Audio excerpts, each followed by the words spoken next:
Сәлеметсіздер ме, құрметті көрермендер? Бүгін мен капуста тұздауды көрсетемін. Мынандай жарты пачка тұз алдым. Кастрюлемізге саламыз. Енді осы тұзымызды су құйып ерітіп аламыз. Үлкен деуді салсаңыздар да болады.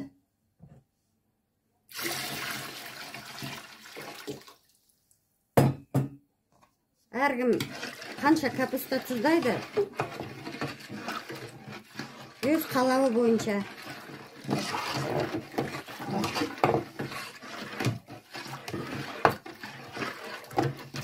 Тұзымызды әбден араластырып алып, капустаның бәрін дайындап, қабығын ашып, ортасынан бөліп дайындап алдым. Енді осы кастрюльме сыйғанша капусталарды саламын. Осы тұзды суға. Мінекей тұзымыз араласты.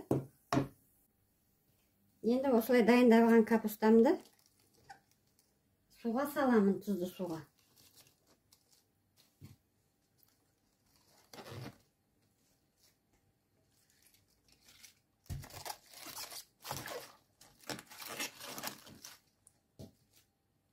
Қазір үстінен тағы да су құямыз. Капустамыз батып тұру керек суға. Мінекей тағы бір капустаны осылай бөліп турап алдым.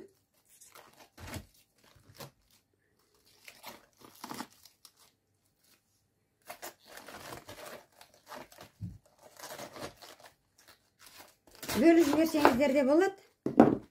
Капуста сыйу үшін былай нығыздап.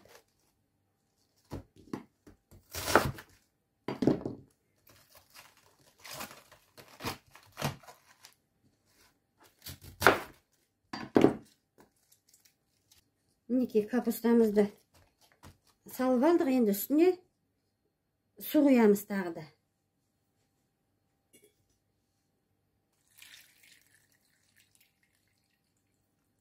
Осылай суды толтырып, капустамыз осылай суға батып тұру керек. 2 апта ма, 10 күндей бола ма, 2 аптадай бола ма, осылай үстін ауыр таспен, ауыр затпен үстіне қоямыз да, осылай салқын жерге қойып қоямыз. Ыстық жерге болмайды қоюға. Аязға, далаға да болмайды қоюға. Салқын жерге үстін таспен бастырып қойып қоямыз 2 аптаға. Мінекей мен тастарды салафанға салып, үстінен 3 таспен бастырып қойдым. Осылай 2 апта тұрады. Мінекей 2 апта тұрды суда капустамыз.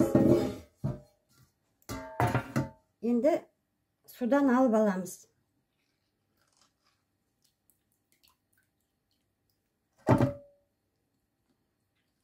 Капустамыз жұмсарып, тұз сіңіп, әдемі болыпты.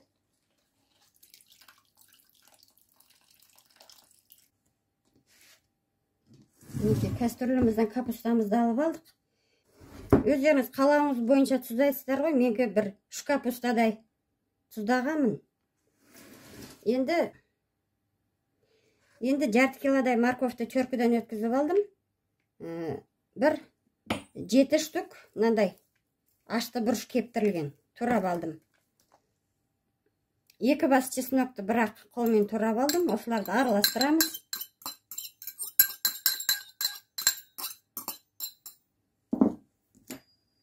Араластырып дайындап қоямыз. Қазір капустамыздың арасына саламыз.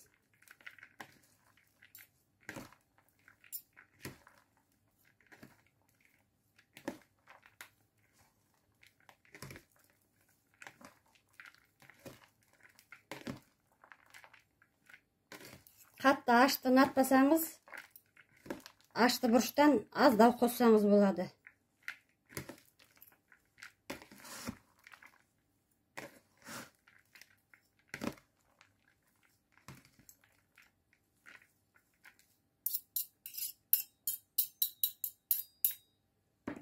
Енді әркім әрқалай жасайды, мен өзім дайындауым бойынша сіздерге көрсетіп бөлісейін деп отырмын.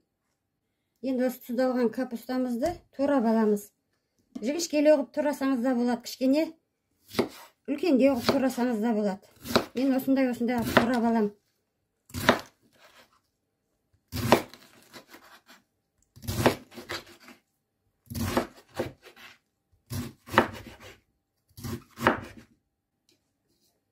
Мінекей, бір кастрюль болды, туралған капусталарым. Енді осының жартысын морковпен қазір араластырамыз. Бөліп араластырамыз.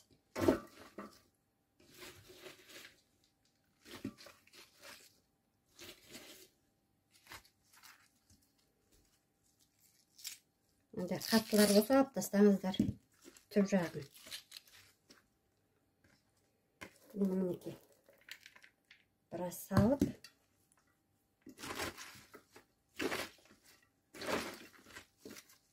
бұл капустаны бір аптадан кейін уже дайын болады. Қазір банкілерге салып тастаймын мен. Темір крышкамен жапсаңыздар да болады. Жай пластмасс крышкамен жауып қойсаңыздар да болады.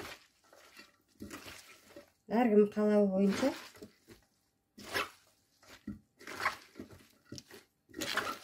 Өте дәмді болады. Мына бір апта тұрғаннан кейін бұған тұз салмаймыз, өйткені капустаның өзінің тұзы бар. Бір аптадан кейін морковтың бәріне тұз сіңіп, морковымыз жұмсарып, өте керемет дәмді болады. Міне осында 2 литровый банка дайындап алдым мен. Осыларға енді саламын.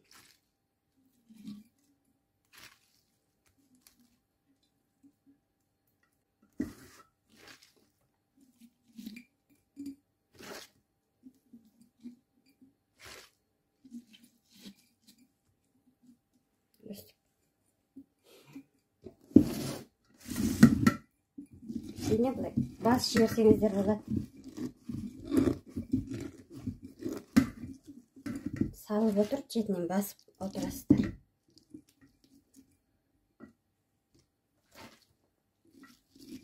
Мінекей осылай салып аласыздар. Мінекей менде осындай 4 банка шықты. Мынандай бір жарты капустаны алып қалдым, қазір сіздерге ортасына жағып көрсетем. Мінекей ортасына жағып көрсетейін. Тура осы жаңағындай дайындап алған сәбіз, чеснок, ашты бұрышымыз бар ішінде. Өстіп қабат-қабатына, әр қабатын ашып, осылай жағасыздар.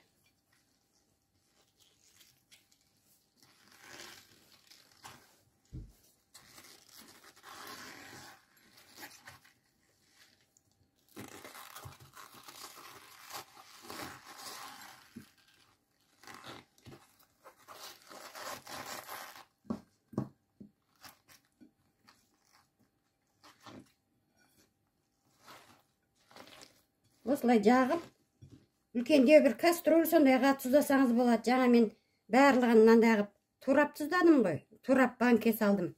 А сіздер осылай қабатына жағып, соң бір эмалированный кастрюльге сақ қойсаңыздар, бетін жауып, холодильникте де тура береді, жаңағы погребте де сақтала береді. Бір аптадан кейін уже дайын болады капустамыз. Енді мен осы салып алған капусталарымның үстіне бағана кастрюльде тұзды су болды ғой. Капусталарымыз тұрған. Сол тұзды судан үстіне кішкене құямын.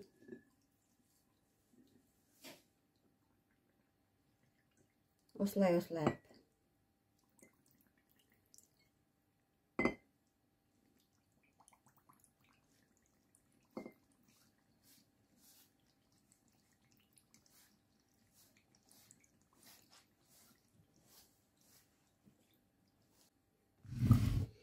Көктемде жегендеріңізге мынандай крышканы қайнатпай-ақ осылай жауып қойсаңыздар болады. Көктемде жеген кезде өте дәмді болып шығады.